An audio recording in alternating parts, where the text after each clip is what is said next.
Hello, नमस्कार. Welcome back to my YouTube channel. आज आपण बघणार आहोत कैरीचे पन्हे. त्याच्यासाठी मी 3 मीडियम आकाराच्या कैऱ्या घेतलेल्या आहेत. त्या मोजून म्हणजे त्याचं माप 1.5 किलो आहे.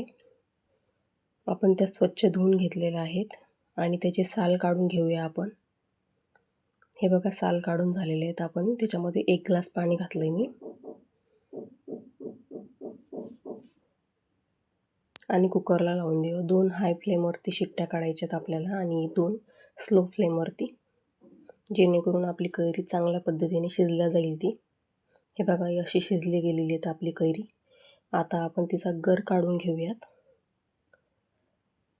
जेव्हा मी कुकर खाली उतरवलेला होता तेव्हा कैरी थोडीशी गरम होती, म्हणून मी थोड्या वेळानंतर परत गर काढायला घेतलेला आहे. संपूर्ण थंड झाल्यानंतरच गर काढायचा आहे आपल्याला त्याचा. आणि आपण आता त्याला मिक्सरला फिरवून घेऊया बारीक.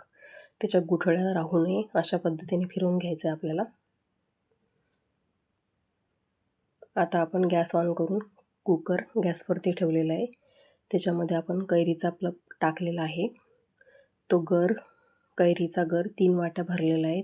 3 वाट्याच मी गूळ घेतलेला इथे. तो त्याच्यामध्ये टाकून मिक्स करायचं आहे. 5 मिनटं गॅसवरती चांगलं होऊ द्यायचं आहे. त्याला कलर सुटेपर्यंत होऊ द्यायचं आहे आपल्याला.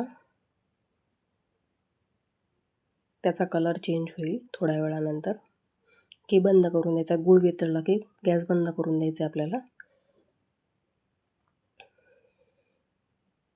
हा बघा, इथे आपला कैरीचं पन्हं तयार झालेलं आहे. मी तुम्हाला दाखवते करून कसं बनवायचं त्याला. 1 चम्मच घेतले मी ग्लासमध्ये. त्याच्यामध्ये आपण अर्धा ग्लास पाणी टाकणार आहोत आणि त्याला चांगलं मिक्स करून घ्यायचे.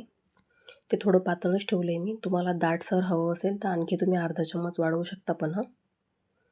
आणि रेडी टू आपलं पन्हं.